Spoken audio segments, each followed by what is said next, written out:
사람은 누구나 마음속에 말 못할 구멍 하나쯤은 품고 산다잖아요.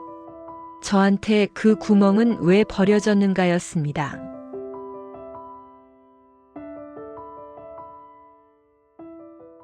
저는 5살쯤에 시골 보건소 앞에 놓인 빨간 고무대야에서 발견됐어요. 대야 곁에는 검은색 비닐봉투 하나, 그 안엔 이름도 없는 작은 분홍색 원피스와 미안하다. 그 한 줄이 끝이었어요. 그 말을 누가 썼는지, 왜 나를 버렸는지 20살이 넘도록 아무것도 몰랐습니다. 그리고 42이 된 지금 드디어 저는 그 대답을 찾으려 합니다. 그렇게 말문을 연 순간 저는 이미 알았어요. 이 여정이 제 삶을 뒤흔들 거라는 사실을요. 40년 전, 저는 보육원에서 자랐어요. 추운 겨울 아침이면 선생님들이 우리를 한 줄로 세워 코트를 입혀주던 기억이 있어요. 그때마다 저는 분홍색 원피스를 떠올렸습니다. 엄마가 준 마지막 선물일까? 어린 마음에도 그게 제 전부였거든요.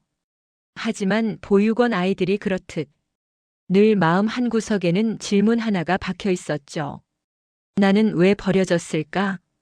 그 질문은 밥을 먹을 때도, 친구랑 싸울 때도, 밤에 이불을 뒤집었을 때조차 모든 순간에 어둠 속에서 제 발목을 잡았어요. 20살이 되던 겨울, 보육원 원장님이 저를 조심스럽게 불렀습니다. 너를 데려다준 경찰 기록을 찾았어. 그날 내 앞에 놓여있던 쪽지 말이야. 그 글씨가 조금 이상하더라. 원장님의 말투가 흔들렸어요. 그 목소리의 떨림이 왜인지 모르게 저를 불안하게 했습니다. 그게 모든 시작이었어요. 원장님은 작은 비닐봉투를 꺼냈어요. 그 안엔 제가 태어나 처음 본 쪽지가 들어있었습니다. 쓰고 지우고 다시 쓴 흔적. 글씨의 획이 들쭉날쭉했습니다. 어른이 쓴 글씨 같진 않아. 원장님이 낮게 뒤이어 말했죠. 아마 아이가 쓴 글씨 같아. 나는 그 말에 심장이 멈추는 줄 알았습니다. 아이요? 그러면 저를 버린 사람이 아이였다고요? 원장님은 고개를 저었어요. 아니, 내가 아니라. 아마 너보다 조금 더 큰 아이겠지. 누군가 시킨 것 같아. 그 순간 머릿속에 번개가 치듯 스쳤어요. 엄마 아빠가 직접 버린 게 아닐 수도 있다. 그날 밤 나는 잠을 이루지 못했습니다. 혹시 누군가 사정이 있었던 걸까?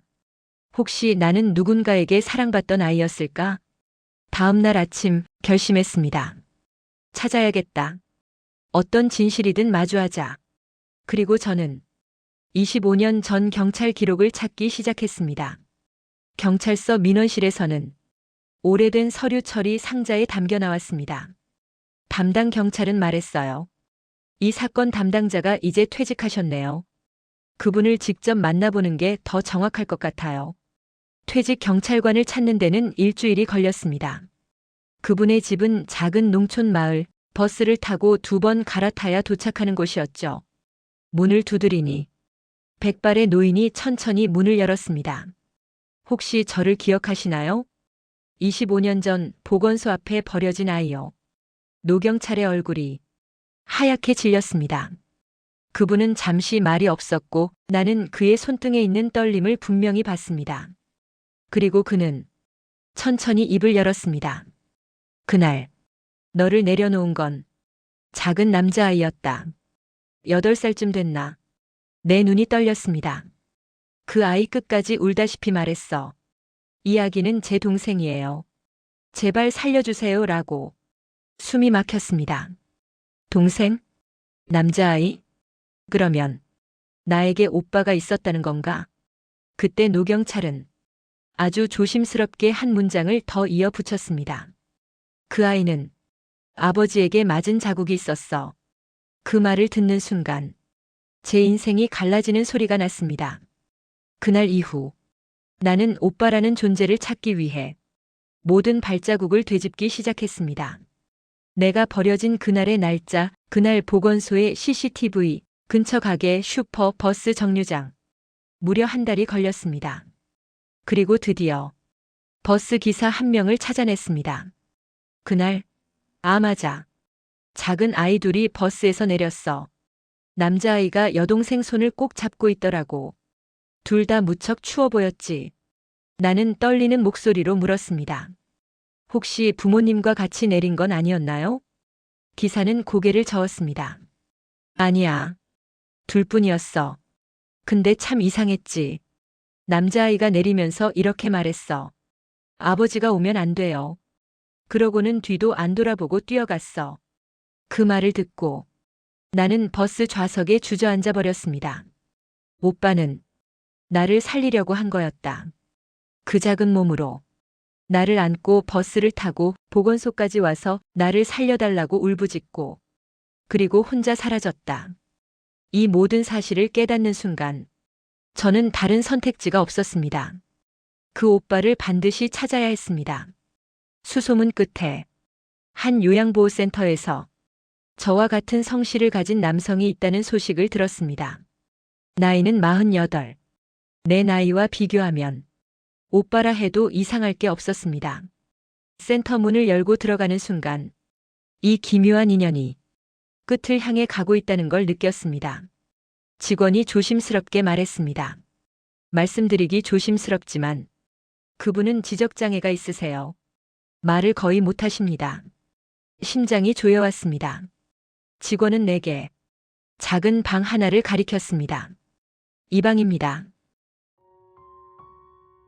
문을 열자 창가에 앉아있던 남자가 고개를 돌렸습니다. 그리고 그 순간 그 사람의 눈이 나를 알아보고서는 눈물이 주르륵 떨어졌습니다. 입모양이 느리게 움직였습니다. 막내야? 막내. 어릴 적 동생을 불렀던 말. 나는 그 자리에서 무너져 울었습니다. 오빠는 여전히 나를 기억하고 있었습니다. 말도 잘 못하는 사람이 내 이름을 기억하고 있었습니다. 직원은 말했습니다. 그분은 어릴 때 아버지에게 많이 맞았대요. 그 충격으로 말문이 거의 끊겼다더군요. 그 말을 듣자 25년 전 경찰관의 마지막 멘트가 떠올랐습니다. 아버지에게 맞은 자국이 있었다. 그리고 버스 기사님의 말도 떠올랐죠. 아버지가 오면 안 돼요. 오빠는 자기가 맞으면서도 나를 지켜주려고 했습니다. 그리고 자기 하나만 희생되면 나는 살아남을 수 있다고. 그 어린아이가 그 비극 속에서 그 선택을 했던 겁니다. 오빠의 손을 잡고 이제 내가 지켜줄게요 라고 말한 순간 요양원 원장의 얼굴에 말 못한 사연이 담긴 것 같은 그림자가 스쳤다. 원장은 나를 복도로 데리고 나가 조심스럽게 말을 꺼냈다.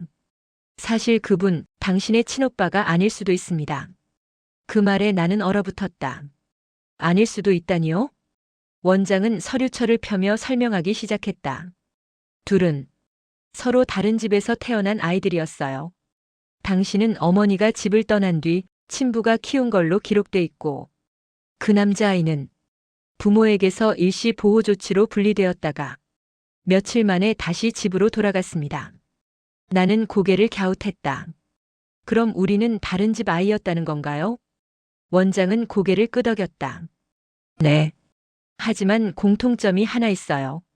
그는 문서의 밑줄을 가리켰다. 두 아이의 가정 모두 아버지가 술과 폭력으로 수차례 이유 신고가 있었음. 나는 숨이 턱 막혔다. 원장은 말을 이었다. 당시 동네가 시골이라서 이웃끼리 서로 잘 알고 지냈다고 합니다. 두 집 모두 아버지가 술만 마시면 난리를 피워 결국 동네 사람들이 신고하곤 했다네요. 당신의 아버지가 어느 날 그 남자아이를 자기 집에 데려온 기록이 있어요. 나는 눈을 크게 떴다. 데려왔다고요? 원장은 조심스럽게 설명했다. 당시 복지 시스템이 지금처럼 체계적이진 않았습니다. 일시 보호되던 아이가 집으로 돌아가도 상황이 나아지지 않으면 가끔, 정말 가끔 이웃이나 아는 사람 집에 아이를 맡기듯 보내는 일이 있었대요. 제 아버지가 그 아이를요? 네. 당시 당신 아버지가 술에 절어 있으면서도 동네 사람들 사이에서는 고아가 불쌍하다며 데려온 사람으로 통했답니다. 원장은 씁쓸하게 말했다. 하지만 중요한 건 두 분 모두 폭력적인 어른 아래에서 의지할 곳 없는 아이들이었다는 거죠. 같은 지붕 아래에서 매일매일 무서운 밤을 견디다 보니 남매처럼 지낼 수밖에 없었을 겁니다. 내 눈앞에 어린 두 아이가 떨며 방구석에 웅크리고 앉아있는 장면이 그려졌다. 원장은 나를 바라보며 아주 조심스럽게 말했다. 보통 그런 집에서 살던 아이들은 어른 대신 서로를 돌봅니다. 특히 나이가 조금 더 많은 아이는 어린 아이를 감싸요. 그렇게라도 해야 둘 다 살아남을 수 있었으니까요. 내가 입을 막았다. 그래서 저분이 저를 막내라고 불렀던 거군요. 원장은 고개를 끄덕였다. 네. 피가 이어지지 않아도 그 아이에게 당신은 지켜야 할 동생이었습니다. 그때 오빠 아니 그 남자분이 방 안에서 조용히 손을 흔들었다. 나는 다시 방으로 돌아가 그의 손을 잡았다. 원장은 마지막으로 이렇게 말했다. 혈연 관계는 확인할 수 없습니다. 기록도 없고 출생신고도 없고. 하지만 그 아이는 당신을 버린 게 아니라 그 상황에서 할 수 있는 모든 방법으로 당신을 살린 겁니다. 자기 하나만 남아 그 집에 돌아가면 막내는 그래도 살 수 있다고 믿은 거죠. 나는 손을 떨며 말했다. 오빠, 그게 사실이면 오빠는 제 인생을 시작해준 사람이에요. 오빠는 마치 그 말이 너무나 기다렸다는 듯 천천히 선명하게 입모양을 만들었다. 막내야. 눈물이 왈칵 쏟아졌다. 그날 이후 나는 요양원에 매주 찾아간다. 사람들은 묻는다. 친오빠도 아닌데 왜 그렇게 정성을 쏟아? 나는 미소 지으며 대답한다. 같은 지옥을 견디며 저를 지켜준 사람인데요. 그 사람은 선택받은 가족이었다. 아니, 내가 선택한 가족이자 어릴 적 나를 지켜준 진짜 남매였다.